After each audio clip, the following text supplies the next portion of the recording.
Hi Stampers, and welcome to 2011. This is the January Video Kit Club, and one of my goals this year is to send out more cards just to say hi, thinking of you.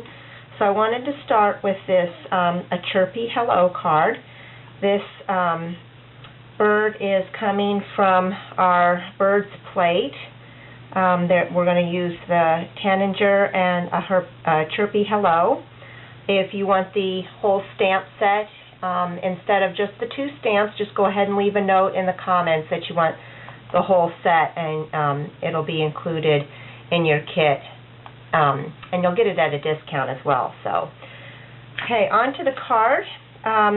This is a fun technique. It's using watercolor paper.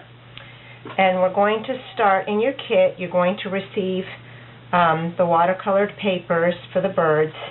This one's kind of cut off on the bottom, but it doesn't matter because it's going to be under the brown.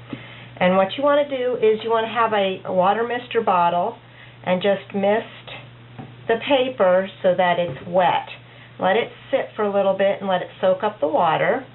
And then we're going to use the bird stamp set, and you want to use a blue dye ink. I'm using the Adirondack. I have so much trouble saying that word. Denim ink, and if you get it too wet, you can just take your paper towel and wipe it. You don't want it puddled, but you want it wet, because when you stamp in it, you want the ink to bleed. So go ahead and ink up your stamp, and then stamp your image, and you'll see that it's bleeding. And depending on how much water you put on it will depend on how much it bleeds. And you'll get a different look each time. Now, if you want it to stop bleeding immediately, go ahead and use your heat gun and heat it, and it'll stop bleeding where it is. Or if you want it to continue to bleed, go ahead and leave it wet, and it'll continue until the paper dries up. I'm going to go ahead and heat it now to dry it. And you can heat the back side to kind of flatten it out when you're done too. And then go ahead and clean your stamp.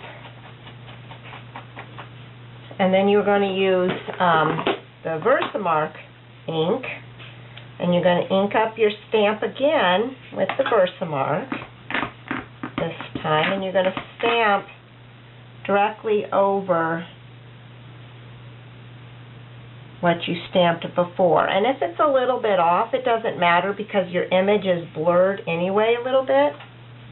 And then in your kit, you will receive log cabin embossing powder.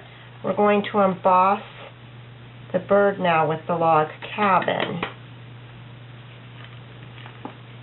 And this just gives it a nice embossed, raised, glittery look. So we're going to go ahead and heat this now. Okay. So there's your main image panel. I did one earlier, and it didn't bleed as much, and I stamped more directly over it.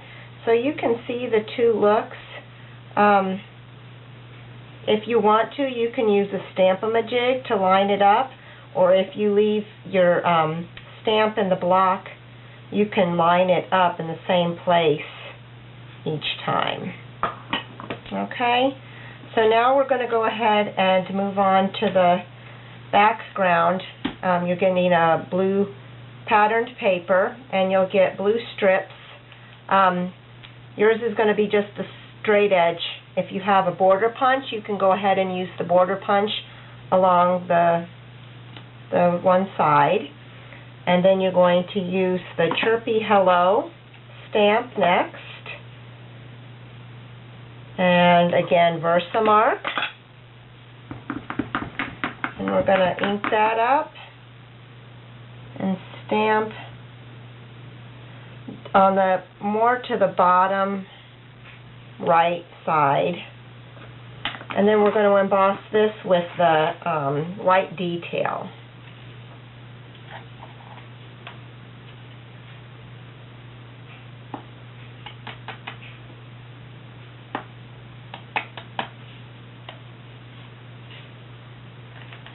Okay.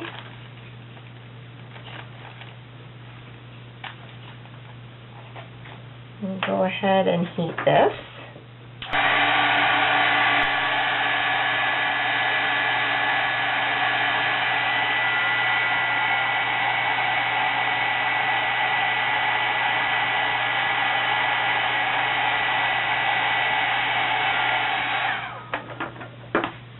Okay, and now for your assembly, you're going to go ahead and take your panel here, and I'm using the 1/2" double-sided tape again. It's my favorite tape to adhere my layers, really. It's quick and easy to use, and it's plenty sticky to keep those layers from moving around. So I'm going to go ahead and put this pretty much over to the side. And then I'm going to put a strip of tape along the back of the Chirpy Hello piece.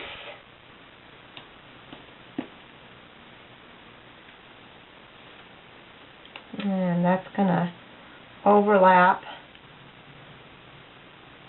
some of your cardstock here. Oh, I did not get that heated. Okay, let's see if we can fix that.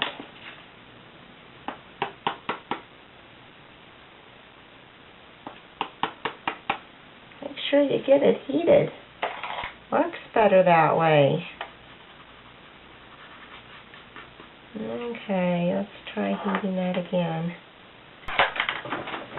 Okay. There you go. And then for the flower in the corner, you're going to have 3 peach flowers in your kit.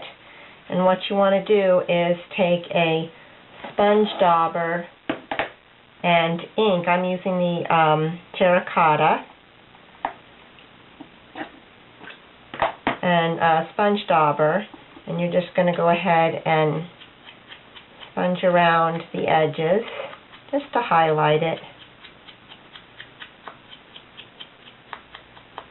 And then instead of making the flower look flat by just layering them like that, what I like to do is take them and crinkle them up. First time I did this was very difficult, crinkling up a perfectly good piece of cardstock. But I really liked the look of it afterwards, and it does make the flower look more real. So you want to do that on all 3 pieces.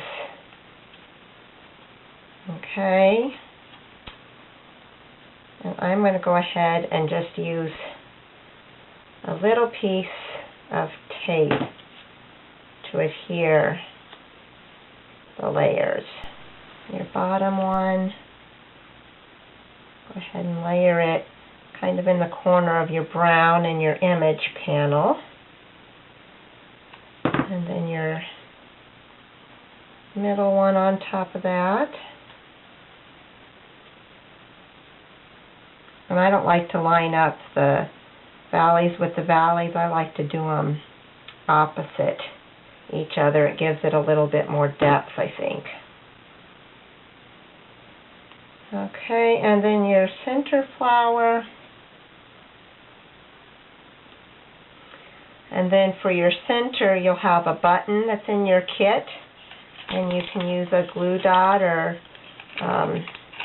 glue if you want to go ahead and adhere that down.